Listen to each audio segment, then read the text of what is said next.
de l'Évangile selon Saint Jean, le chapitre 17, à partir du verset 16. Ils ne sont pas du monde, comme moi, je ne suis pas du monde. Sanctifie-les dans la vérité, ta parole est vérité. Comme tu m'as envoyé dans le monde, moi aussi, je les ai envoyés dans le monde. Pour eux, je me sanctifie moi-même, afin qu'ils soient eux aussi sanctifiés dans la vérité. Je ne prie pas pour eux seulement, mais aussi pour tous ceux qui, grâce à leur parole, croiront en moi, afin que tous soient un, comme toi, Père, tu es en moi et moi en toi. Qu'eux aussi soient en nous, afin que le monde croie que tu m'as envoyé. Je leur ai donné la gloire que tu m'as donnée, pour qu'ils soient un, comme nous sommes un, moi en eux et toi en moi, afin qu'ils soient parfaits dans l'unité et que le monde reconnaisse que tu m'as envoyé et que tu les as aimés comme tu m'as aimé.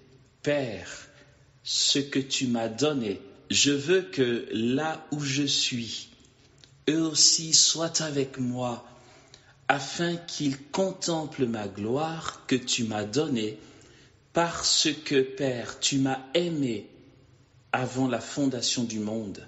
Père juste, le monde ne t'a pas connu, mais moi, je t'ai connu. Et ceux-ci ont reconnu que tu m'as envoyé. Je leur ai fait connaître ton nom, et je le leur ferai connaître, pour que l'amour dont tu m'as aimé soit en eux, et moi en eux. Cette parole est tellement claire dans l'inhabitation de la Trinité, frères et sœurs. Elle est tellement claire. Il n'y a pas nous dans nos galères, notre misère. Nous débrouillons sur la terre pour faire nos preuves. Il n'en est rien, frères et sœurs. Le Christ prie pour que nous basculions dans le mouvement trinitaire. C'est clair cette parole. Je leur ai donné la gloire, dit Jésus, que tu m'as donnée. Pas qu'ils voient une parcelle, pas qu'ils en aient la connaissance intellectuelle. Jésus est clair. Jésus dit à son Père, la gloire que tu m'as donnée, je la leur ai donnée pour qu'ils soient un comme nous sommes un, toi et moi en eux et toi en moi, afin qu'ils soient parfaits dans l'unité. Et je rajouterai, comme la Trinité est parfaite dans son unité.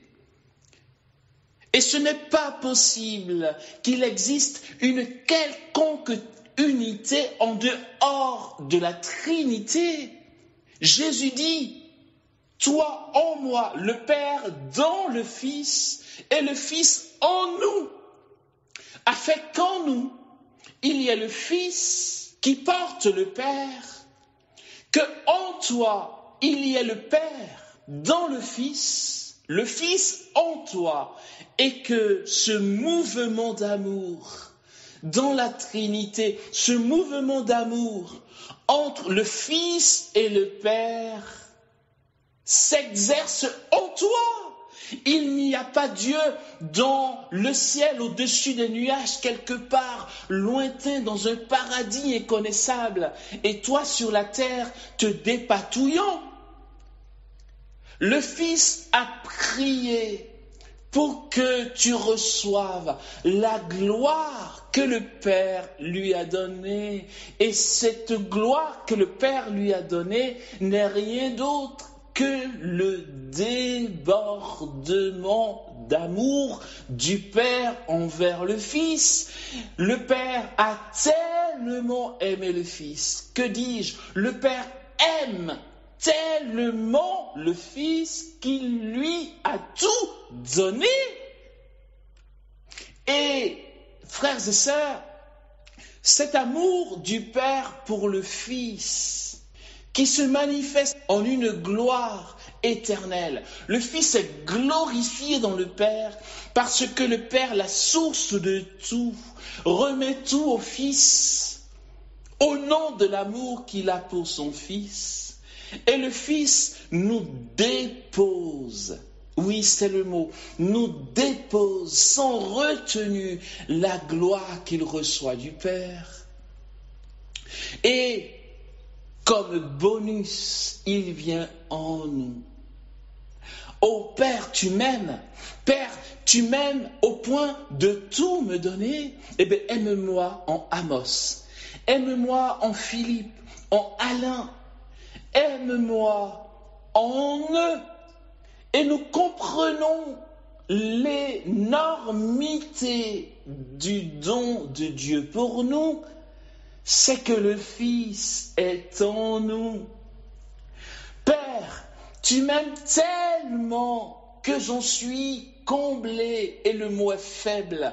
Je suis débordant de puissance et de gloire. Eh bien, écoute, Père, je bouge un petit peu, je me blottis dans le cœur de mes frères que tu m'as donnés. De sorte que la gloire que tu me donnes soit en eux. De sorte que tu m'aimes en eux. Que l'amour que tu me manifestes de toute éternité soit manifesté, mais en leur sein. Et là, Père, je leur donne la gloire que tu m'as donnée. Et là, en eux, je vis le sentiment d'amour pour toi, au point que ma joie d'être comblé par toi, ma joie d'être aimé par toi, la joie que je vis dans le Saint-Esprit qui est ton amour pour moi, soit vécue en eux. Frères et sœurs, nous avons ici toute la définition de l'inhabitation de la Trinité. C'est un mouvement de gloire. Oh, quelle merveille! Mais qui pourrait dire le contraire? Abat les fausses doctrines, abat ceux qui nous font croire que nous ne sommes pas assez dignes de Dieu. C'est que Jésus est en nous et qu'il nous manifeste sans retenue, sans jalousie, sans peur de perdre sa reconnaissance. Lui qui est don total, il vient en nous. Et là, laisse le Père l'aimer en nous. Et l'inhabitation de la Trinité pour nous, frères et sœurs, consiste pleinement en ce que nous goûtons du bonheur du Verbe. Le Verbe en nous, aimé par le Père, qui est comblé de bonheur. Il dit en Jean 15, je vous dis ces choses pour que ma joie soit en vous, pour que mon bonheur soit en vous, et que vous soyez comblés de joie. Cela n'a rien à voir, mais strictement rien à voir avec les bonheurs et les joies de ce monde. Cela n'a rien à voir avec une tranquillité quelconque que peut nous promettre ce monde. Cela n'a rien à voir avec le fait que nous soyons saufs dans toute forme de maladie, de Covid, de vaccin, de conspiration, de complot, mais nous sommes complètement au-delà parce que nous vivons de la présence de la Trinité en nous et que c'est surnaturel. Voici de quoi parle Marie, notre Mère du ciel, qui nous aime à en mourir. Marie est le reflet de la gloire de Dieu. Et ce reflet de la gloire de Dieu ne vit que des sentiments de Dieu envers nous. Marie vient nous apparaître sur cette terre et nous dit, chers enfants, je vous appelle à la prière incessante. Allez-y lire le message de Marie à Maître Jules Gorier pour le 25 mars de l'an 2000. Vous tapez sur Google, vous l'aurez. Voyons de quoi elle nous parle. Elle qui est au cœur de la Trinité, et qui porte la Trinité en son cœur. Elle est témoin de cette explosion d'amour que rien ne peut arrêter. Elle vient et nous dit, chers enfants, ce temps est un temps de grâce. Je vous appelle à la prière incessante. Elle le dit car elle sait que c'est par cette prière incessante que chacun pourra vivre l'expérience de cette vie trinitaire en son sein. Et elle dit, priez jusqu'à ce que la prière devienne joie pour vous. Quand elle le dit, c'est une autre manière de dire, chers enfants, collez à Dieu, ne vous en détournez pas, ne lâchez pas prise, collez à Dieu jusqu'à ce que vous viviez au-dedans de vous les sentiments du Verbe qui vit un bonheur éternel. Et cette joie n'a rien à voir avec ce que je pouvais penser à 19 ans, me disant que c'est illusoire. J'étais encore trop dans mon intellect, dans une raison seulement humaine. Marie nous appelle à quelque chose de surnaturel, au goût de Dieu, au goût du mouvement divin, au goût de la gloire divine, au goût de l'amour éternel au cœur de la Trinité. La prière nous y conduit, car plus nous pénétrons d'actions de grâce, de prière, de persévérance, de folie en Dieu, et plus nous nous disposons à goûter la béatitude du Verbe, au point que notre entourage dira, mais qui est-il celui-là? Mais d'où vient-il? Que lui arrive-t-il? De quel monde est-il? Alors qu'il est persécuté, incompris, indexé, condamné, jugé, il vit une joie incompréhensible, comme les saints, comme les martyrs, comme ceux qui ont joué le jeu de l'amour, le jeu de coller à Jésus. Tu n'as rien d'autre, pardon de te le dire, mais tu n'as rien d'autre, et je n'ai rien d'autre à te dire. Je n'ai rien d'autre à te proposer. Si vraiment je veux te donner le meilleur de ce que j'ai compris, le meilleur de ce que Dieu a pour nous, je n'ai rien d'autre à te dire que de rester là, dans la présence de la Trinité. Tout n'est rien, tout est vanité, tout n'est rien, toi qui m'entends, tout n'est rien. Ce monde n'est rien, cette création va passer, le mal est inconsistant, les ténèbres ne sont rien face à la gloire indéfectible, indivisible de Dieu. Tout n'est rien.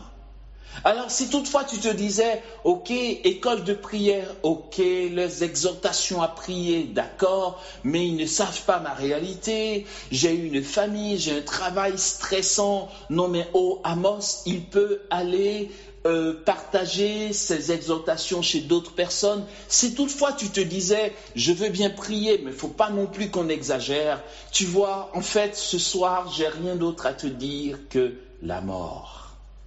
À toi-même, pour la gloire, en toi-même. Rien d'autre. Il n'y a rien d'autre.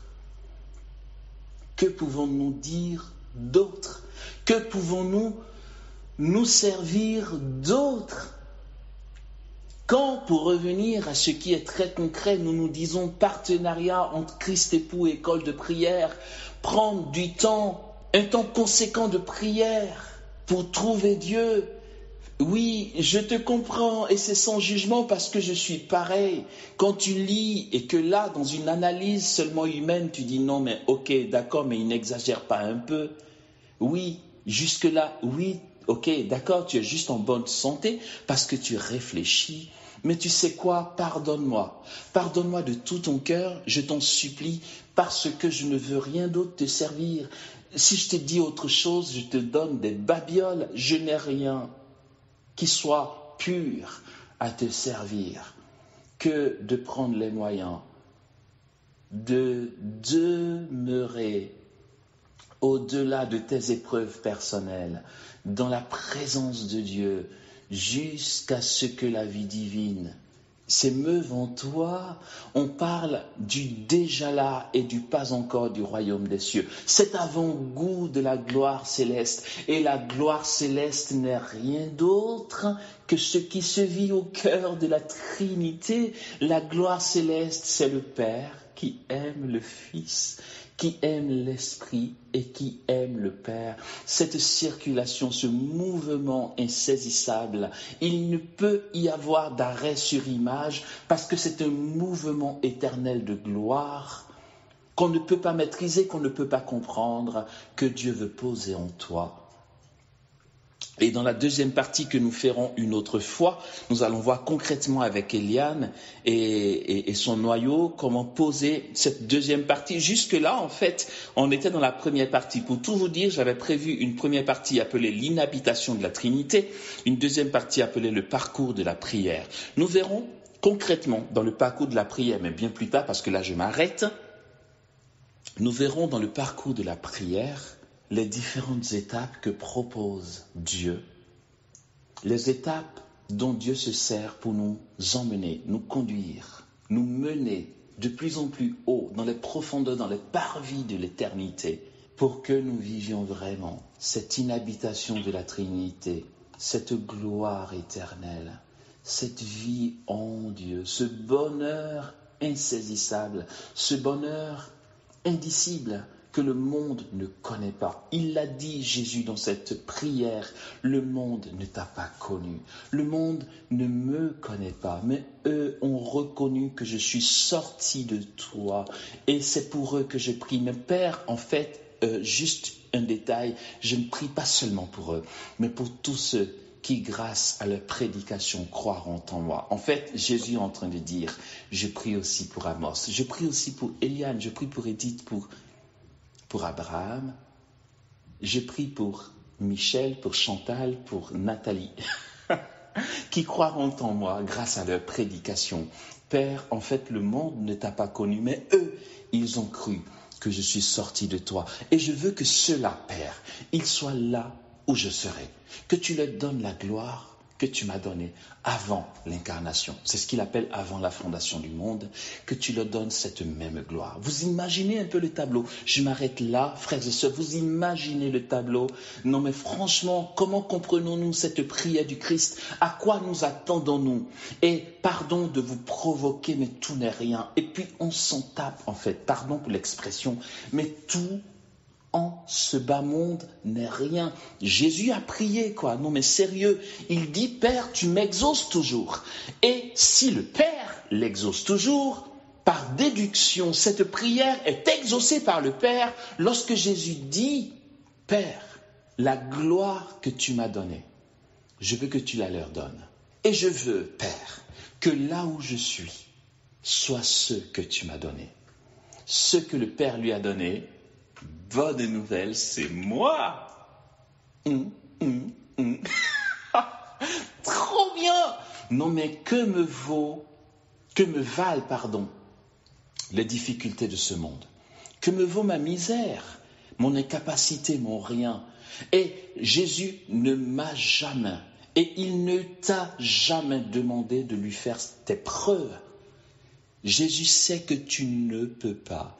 Il a juste besoin de l'élan de ton cœur, du désir de ton cœur, de ta décision à aller vers lui, pour qu'en fait, lui vienne aimer le Père en toi, afin que le Père vienne l'aimer en toi, et que le mouvement de l'Esprit, comme dit l'apôtre Paul, qui répand en nous l'amour de Dieu, vienne en toi, et que tu bascules par conséquent dans ce mouvement d'amour du Fils vers le Père, que tu entres dans ce même mouvement d'amour du Père, et que le Père en retour dans cette circulation fasse naître en toi l'amour qu'il a pour le Fils, et que là, en goûtant ce bonheur du Verbe en toi, tu comprennes et que tu découvres ce qu'est la prière jusqu'à la joie.